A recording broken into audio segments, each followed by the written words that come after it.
হে আমার প্রতিপালক, আমি আপনার নিকট আশ্রয় প্রার্থনা করছি শয়তানের কুমন্ত্রণা হইতে, তাদের উপস্থিতি হইতে। সালামুন আলাইকুম। কোরআন থেকে জানতে চাই, আমি মহিউদ্দিন। আমি এখন আলোচনা করব মানুষ কিভাবে রসুলকে মেনে চলছে, আর এই মেনে চলাটা আল্লাহর বিধান মোতাবেক হচ্ছে কিনা।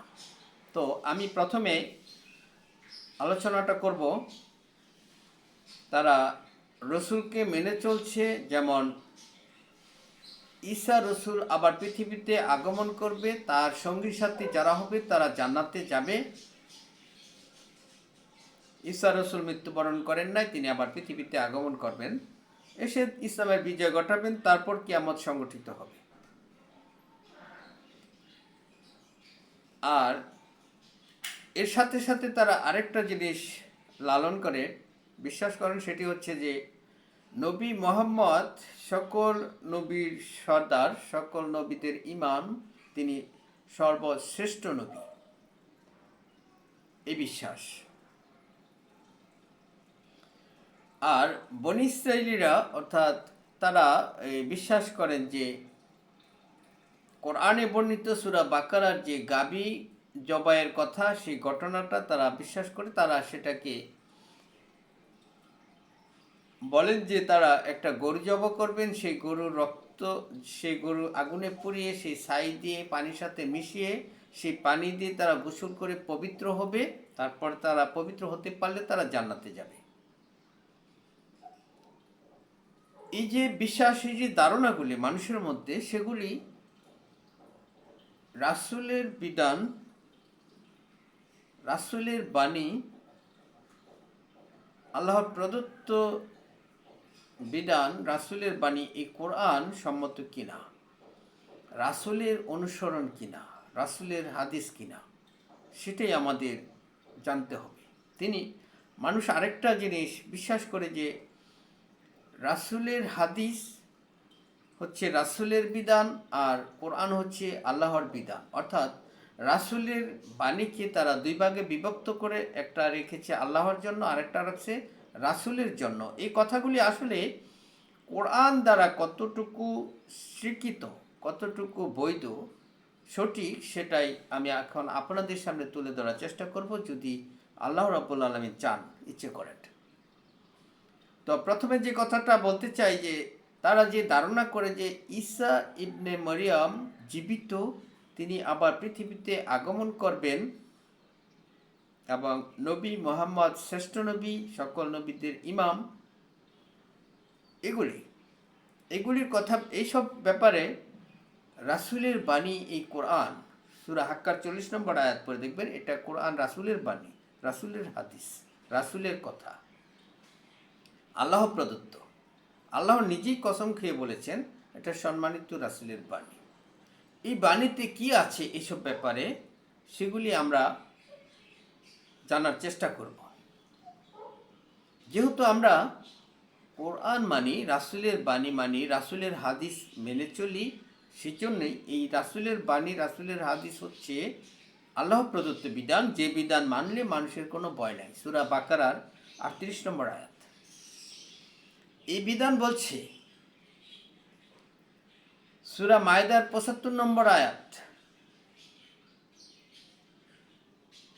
ঈসা ইবনে মরিয়ম একজন রসুল ছাড়া আর কিছুই নয়, তার পূর্বের সকল রসুল গত হয়ে গিয়েছে। সূরা আল ইমরানের 144 নম্বর আয়াতে আল্লাহ বলছেন, বলা হচ্ছে নবী মোহাম্মদ একজন রসুল ছাড়া আর কিছুই নয়, তার পূর্বের সকল রসুলই গত হয়ে গিয়েছে। সূরা জুমার 30 নম্বর আয়াতে বলা হয়েছে আপনি মরণশীল, তারাও মরণশীল। তো নবী মোহাম্মদ একজন রসুল, তাকে বলা হয়েছে আপনি মরণশীল। যেহেতু নবী মোহাম্মদ একজন রসুল, তিনি মরণশীল। আর ঈসা ইবনে মরিয়ম একজন রসুল ছাড়া আর কিছুই নয়, তিনি রসুল।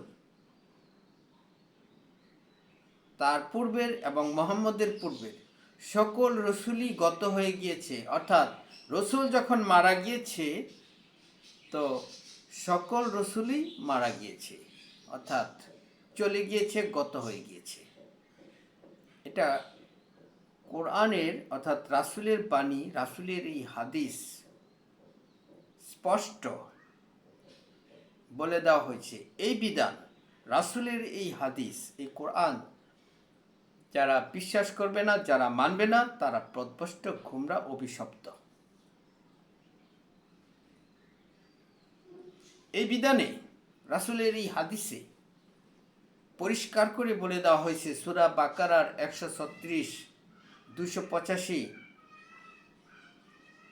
আলে ইমরান 84, সূরা নিসা 152, এই আয়াতগুলির মধ্যে পরিষ্কার করে বলে দেওয়া হয়েছে, তোমরা বলো আমরা তাদের মধ্যে কোনো পার্থক্য করি না। নিষেধ করা হয়েছে রসুলদের মধ্যে পার্থক্য করা, অর্থাৎ রসুল মানি হচ্ছে আল্লাহর পরিচয় সে মানুষের সামনে তুলে ধরবে, আল্লাহর বিধান মানুষকে দিবে। রসুলের মাধ্যমে আল্লাহ তার বিধান মানুষকে দিয়েছেন, যে বিধান মানুষ মেনে চললে তার কোনো ভয় নাই। যে বিধান মানুষকে মেনে চলতে হবে কিন্তু তারা মানবে না, সে কথাটা আল্লাহ রাব্বুল আলামিন বলে দিয়েছেন। সূরা আহজাবের 72 নম্বর আয়াতে আল্লাহ রাব্বুল আলামিন বলেছেন, আমার এই আমানত অর্থাৎ এই বিধান আমি পেশ করেছিলাম আসমান, জমিন এবং পাহাড় পর্বতকে, তারা তা গ্রহণ করতে অস্বীকৃতি জানালো, তারা তা গ্রহণ করলো না। কিন্তু মানুষ অতিশয় জালিম, বোকা, অজ্ঞ, তারা তা গ্রহণ করলো। কি জন্য তারা জালিম, বোকা, অজ্ঞ, এটা আপনারা এবং আমরা সেটা দেখতেই পাচ্ছি। তারা আল্লাহর বিধান, এই কোরআনকে তারা মেনে নিয়েছে, তারা গ্রহণ করেছে, কিন্তু তারা সেটা ফেলে রেখেছে। তারা এর প্রতি কোনো গুরুক্ষেপই করছে না। তারা এর মধ্যে এই বিধানে কি আছে তারা সেটা জানারও চেষ্টা করছে না। তারা শুধু অনুমান ভিত্তিক বলে যাচ্ছে, তারা নিজেরা বিধান রচনা করে নিয়েছে, বলছে রসুলদের মধ্যে পার্থক্য করছে, তারা বিধান দিচ্ছে যে রসুল ঈসা ইবনে মরিয়ম জীবিত, ঈসা ইবনে মরিয়ম আল্লাহর পুত্র, উজাইর নবী আল্লাহর পুত্র, নবী মুহাম্মদ সর্বশ্রেষ্ঠ রসুল, রসুলদের সর্দার। এভাবে তারা রাসূলের বাণী, রাসূলের হাদিসকে তারা অমান্য করে চলছে, রাসূলের দেওয়া বিধানকে তারা অমান্য করে চলছে।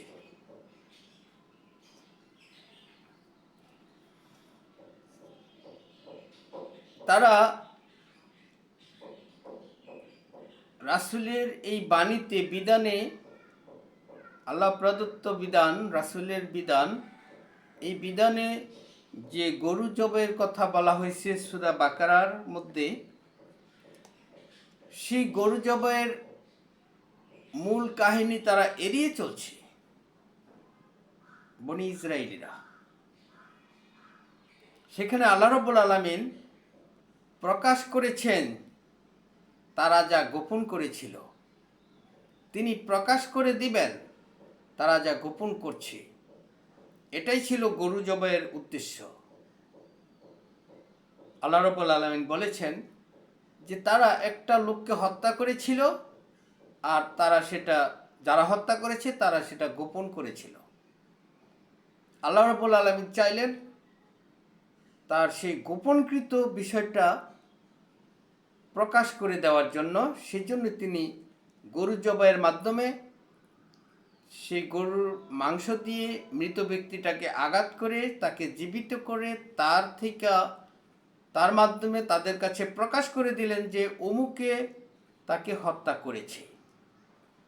তিনি মানুষকে বুঝিয়ে দিলেন, জানিয়ে দিলেন যে তোমাদের যত গোপনকৃত বিষয় থাকুক সমস্ত কিছুই আমি প্রকাশ করে দিব একদিন। তারপরও তারা এটা পরিষ্কার হওয়ার পরেও তারা তাদের বিশ্বাস তারা গোপন করলো, তারা সেটা আর গ্রহণ করলো না।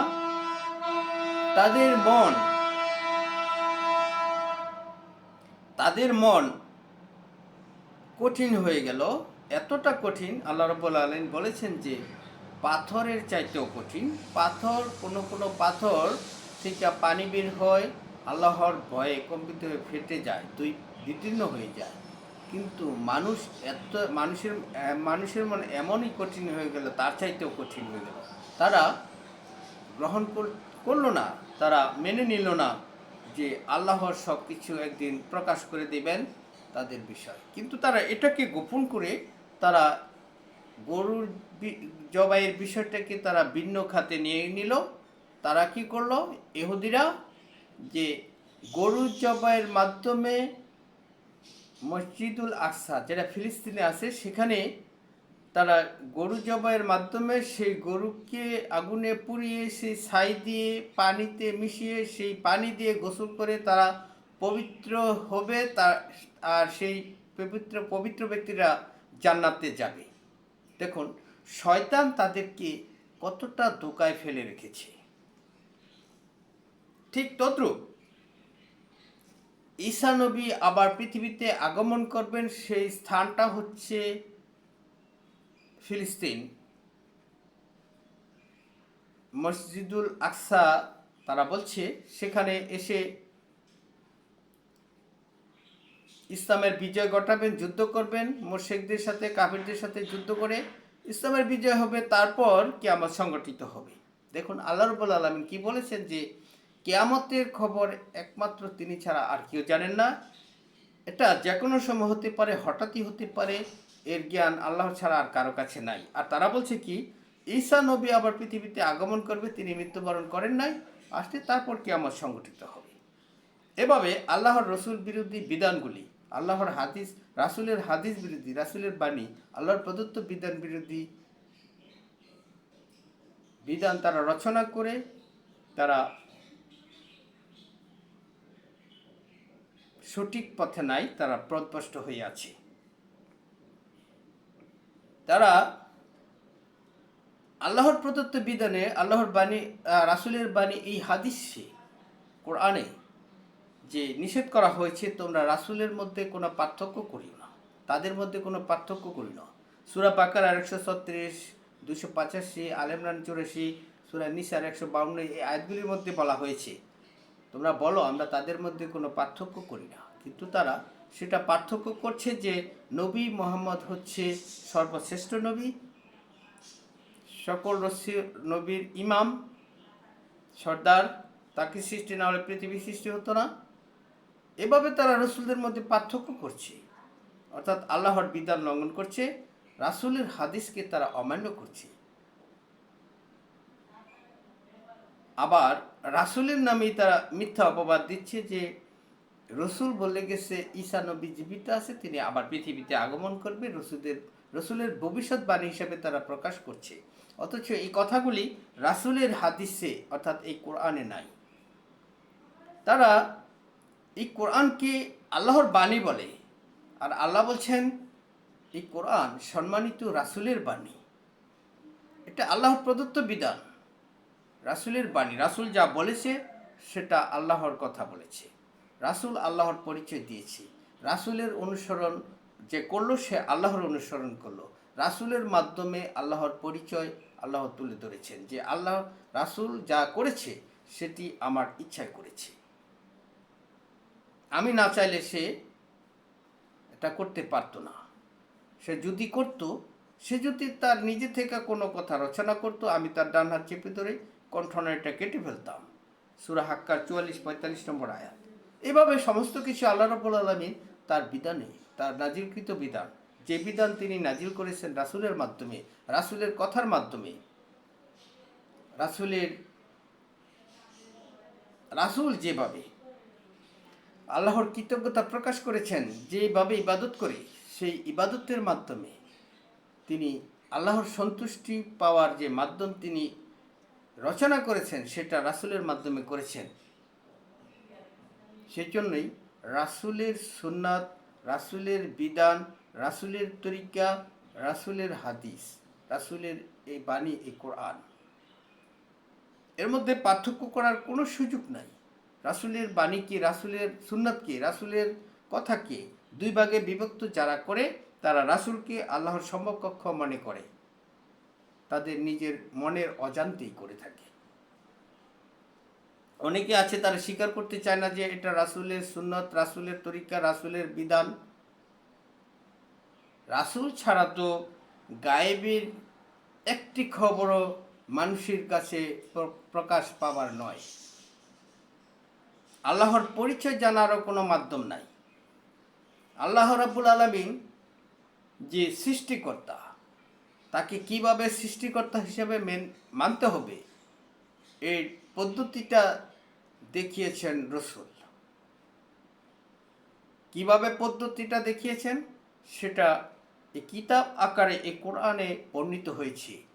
রাসূলকে অনুসরণ, রাসূলকে মেনে চলার পদ্ধতিটা হচ্ছে এই কোরআন। তিনি বলেছেন সূরা নিসার ৬৬ নম্বর আয়াতে যে আমার রসুল তো আমি এই জন্যই প্রেরণ করেছি যাতে করে আমার বিধান দিয়ে তাকে মেনে চলা হয়।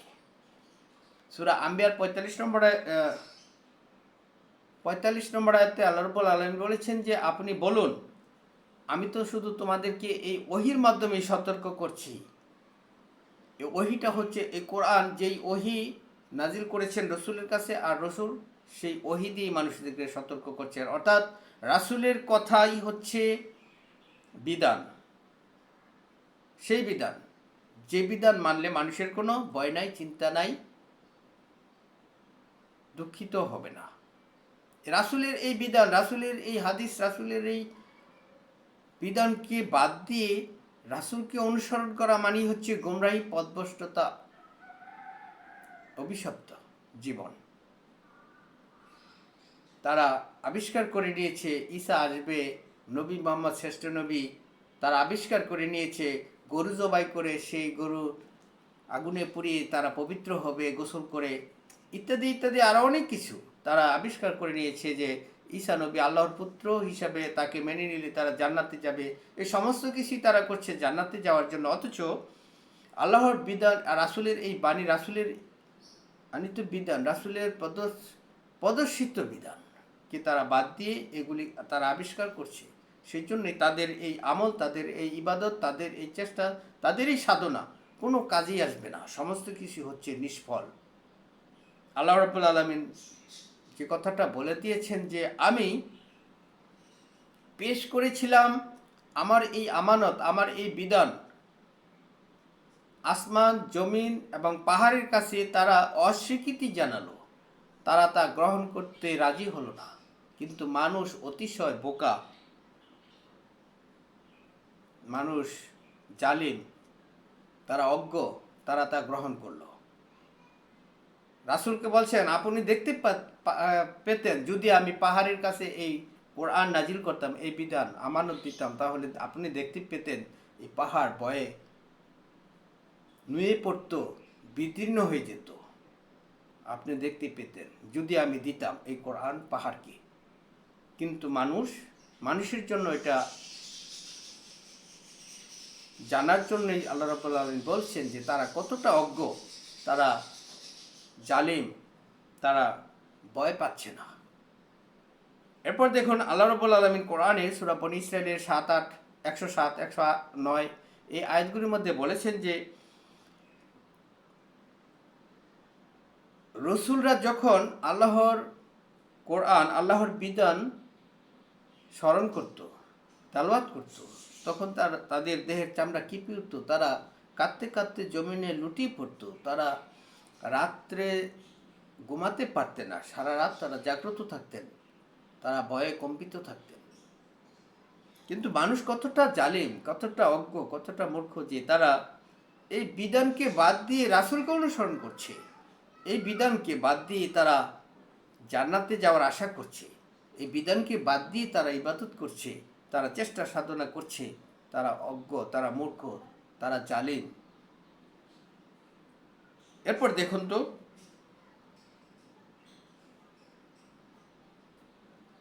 যে মেরাজের কথা বলা হচ্ছে, যে ভ্রমণের কথা, রাসূলকে যে ভ্রমণ করিয়েছেন, যতটুকু রাস্তা ভ্রমণ করিয়েছেন, সেটাকে আল্লাহ রাব্বুল আলামিন বলেছেন যে মসজিদুল হারাম থেকে মসজিদুল আকসা পর্যন্ত যে ভ্রমণ করেছেন সেটা ছিল বরকতময় রাস্তা, নিদর্শন,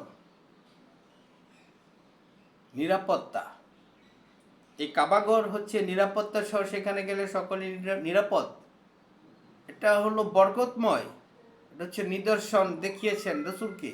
এখানে তো কোনো বিশৃঙ্খলা থাকার কথা নয়। তাহলে মসজিদুল আকসা যদি পর্যন্ত ভ্রমণ করে থাকেন, সেখানে কেন এত গন্ডগোল হবে? এটা তো আল্লাহ রাব্বুল আলামিন নিজে বলেছেন যে এটাকে আমি করেছি বরকতময়। দেখুন তো,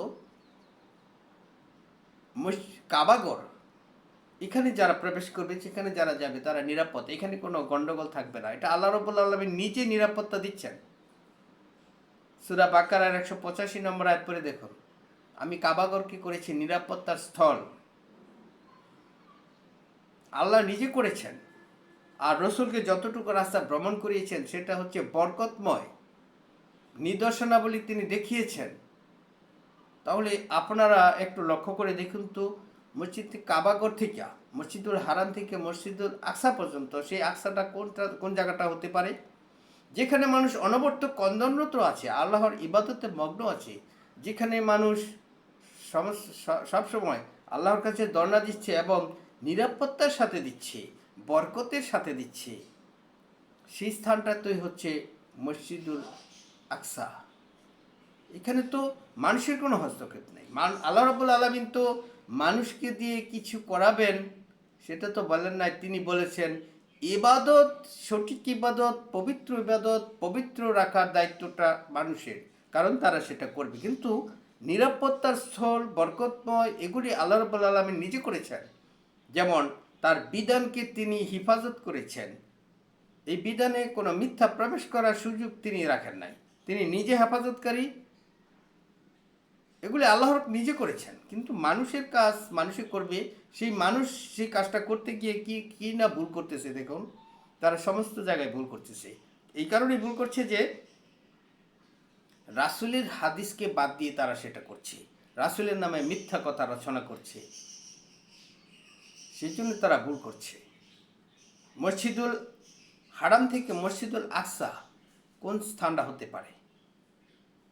মসজিদে নববী, যেখানে মানুষ কন্দনরত অবস্থায় আছে সর্বক্ষণ, নিরাপত্তা স্থল, মসজিদের হারাম, এগুলি বরকতময় জায়গা। কিন্তু তারা ফিলিস্তিনে যে স্থানটাকে তারা বেছে নিয়েছে, সেখানে কি করছে? যে সেখানে আসবে ঈসা নবী, তিনি মৃত্যুবরণ করেন নাই, এসে ইসলামের বিজয় ঘটাবেন, তারপর কিয়ামত সংগঠিত হবে। এগুলি কি রাসূলের হাদিসের কথা? এই কোরআন ছাড়া কি রাসূলের হাদিস আছে? এই কোরআন ছাড়া রাসূলের কোনো হাদিস নাই। এই কোরআন হচ্ছে একটাই বিধান, যে বিধানটা হচ্ছে আল্লাহ প্রদত্ত। আল্লাহর বিধান দুই ভাগে বিভক্ত নয়। রাসূলের কোনো অধিকার নাই সে আল্লাহর বিধানের বাইরে কথা বলবে। তার কথা হচ্ছে আল্লাহর বিধান, রাসূলের কথা হচ্ছে আল্লাহর বিধান, রাসূলের কথা হচ্ছে হাদিস, হাদিস হচ্ছে আল্লাহর বিধান। এই বিধান তিনি নাজিল করেছেন রাসূলের মাধ্যমে। এই বিধান আমরা পেয়েছি রাসূলের কাছ থেকে। এই বিধান তিনি আল্লাহ দিয়েছেন রাসূলকে, রাসূল দিয়েছেন আমাদেরকে। রাসূলের সুন্নাত, রাসূলের তরিকা, রাসূলের বিধান, আল্লাহর সুন্নাত, আল্লাহর বিধান, আল্লাহর তরিকা, এর বিকল্প কোনো রাস্তা নাই। এর এর কোনো দুইটা দিক নাই, একটাই দিক। তিনি তার এই বিধানে, রাসূলের এই হাদিসে প্রকাশ করেছেন, বর্ণনা করেছেন যে সৃষ্টিকর্তা একজন, একক, অদ্বিতীয়। তিনি কারো মুখাপেক্ষী নন, তিনি বড় নন, তিনি ছোটও নন, তিনি একজন, তার সমতুল্য কেউ নাই। তার এমন নামে তাকে ডাকতে হবে যে নামগুলি সুন্দর, যে নামের সাথে কোনো শরিক হয় না। সূরা আম্বিয়ার 25 নম্বর আয়াতে আল্লাহ রাব্বুল আলামিন বলেছেন যে আমি তো প্রত্যেক রসুলকে একথা বলতে ওহী করেছি, তারা যেন তাদের জাতিকে, মানুষদেরকে বলে যে তোমরা এক আল্লাহর ইবাদত করবে, তার সাথে কাউকে শরিক করবে না। এই কথা আমি প্রত্যেক রসুলকে বলেছি, ওহী করেছি। তারা যেন বলে মানুষদেরকে এক আল্লাহর ইবাদত করো, তিনি ছাড়া আর কোনো মাবুদ নেই। তো এক আল্লাহর ইবাদত কিভাবে করবে? যেভাবে ইবাদত করেছে রসুল। আর রসুল কিভাবে ইবাদত করেছে? যেভাবে এই কোরআনে বর্ণিত হয়েছে, রাসূলের মাধ্যমে যে কোরআন লিপিবদ্ধ হয়েছে, রাসূলের কথাকে যারা লিপিবদ্ধ করেছে তারা হচ্ছে সম্মানিত লিপিকারক। 80 নম্বর সূরার 15-16 নম্বর আয়াত। রাসূলের এই বাণী, এই কোরআন আল্লাহ নিজে কসম খেয়ে বলেছেন সূরা হাক্কার 38, 39, 40 নম্বর আয়াতে, এটি সম্মানিত রাসূলের বাণী। এই রাসূলের বাণীকে একটাই বিধান, এটা দুই ভাগে বিভক্ত যারা করে তারা পথভ্রষ্ট, গোমরা, অভিশপ্ত। আমি আমার আলোচনা আর দীর্ঘায়িত না করে এখানে শেষ করছি। সালামুন আলাইকুম।